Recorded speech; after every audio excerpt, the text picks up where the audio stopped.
Rosh Hashanah. I am Jen Adza, and I'm honored to be the president of the TBI Board of Trustees. I have to say it has been a hugely strange, brutal, and beautiful year. Who might have guessed last year when we sang and prayed about who will live, who will die, and who will be in the book of life, that those same questions would be felt so deeply as we've gone through the seasons and are again hearing the shofar. Who among us has not seen change in ourselves, our families, our communities, and our temple?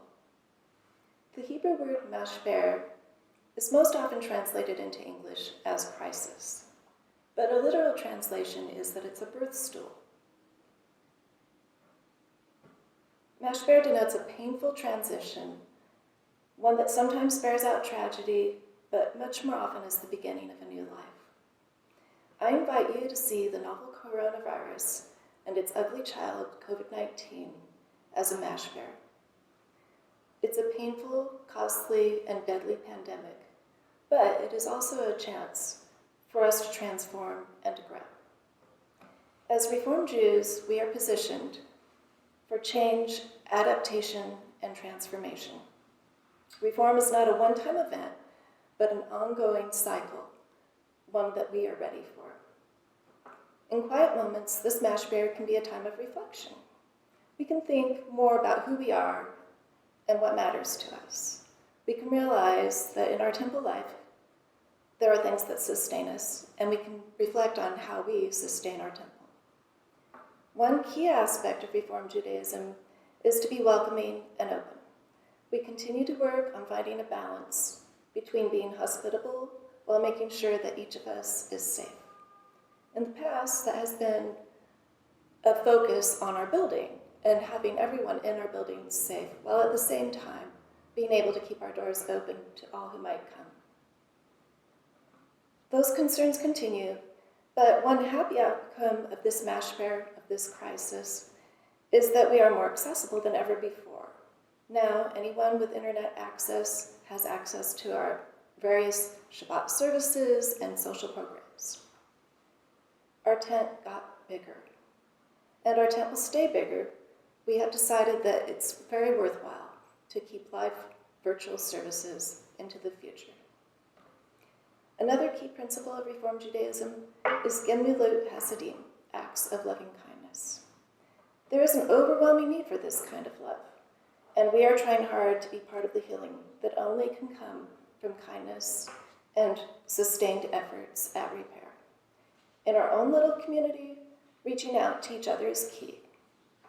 That has happened and continues to happen through our caring circle, but also informally in the many relationships that go back often over decades, but sometimes over just a few months for people who are new to us. Our congregation is not a single relationship, but a community. For those who have homes full of bubbly laughter and excitement, there are just as many who find that their four walls keep them lonely and make for barriers that are seemingly insurmountable. It is the human condition that each of us is mostly unaware of our impact on others, and of how important we are in the larger scheme of things. If you're uncertain about what to do, or feel like your offer isn't enough, just know that it all adds up to something bigger than you will ever really know. Reach out, be brave, help someone to feel less lonely, be part of the welcoming. Be part of the sweetness that is the new year. When we peek outside the doors of our buildings and under the flap of our tent, we see that there is a grand reckoning happening. Loving kindness serves us well here, too. There are ancient and deep wounds for our members and friends of color. We have our fantastic work as founding members of Isaac, which is the interfaith strategy for advocacy and action in the community.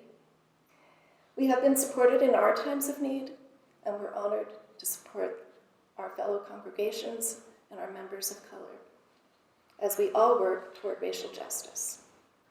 Meeting these times with open arms is both brave and necessary. At this sweet time of year, let your forgiveness, hope, and smiles flow. We will all benefit. This is a good time to also consider those in our midst who are hungry. The scourge of unemployment has hit our community hard. On Tuesdays, if I drive by my neighborhood church, the enormous parking lot is full of cars, each waiting their turn for a bag of groceries. This is a real problem here, and one that is largely invisible. Hunger has no face, and it is every face. If it is in your means to help, I ask you to please share your bounty through Kalamazoo Loaves and Fishes. More information about the campaign to feed the hungry is available in our letter to congregants, on our Facebook page, our website, and in our weekly bulletins. While TBI has been able to be a resource not just for our members, but also for the larger community, it's important to understand that none of what we do is without cost. The building still needs to be maintained, salaries need to be paid, the grounds need tending.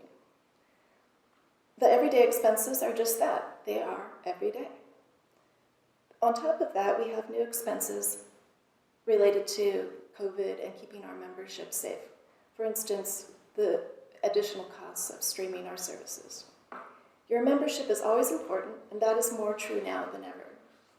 For our guests, this year we do not have tickets for attendance, but please know that if you are able and inclined, we would be grateful for your donations by mail. Our contact information is on our website. We appreciate your support and participation.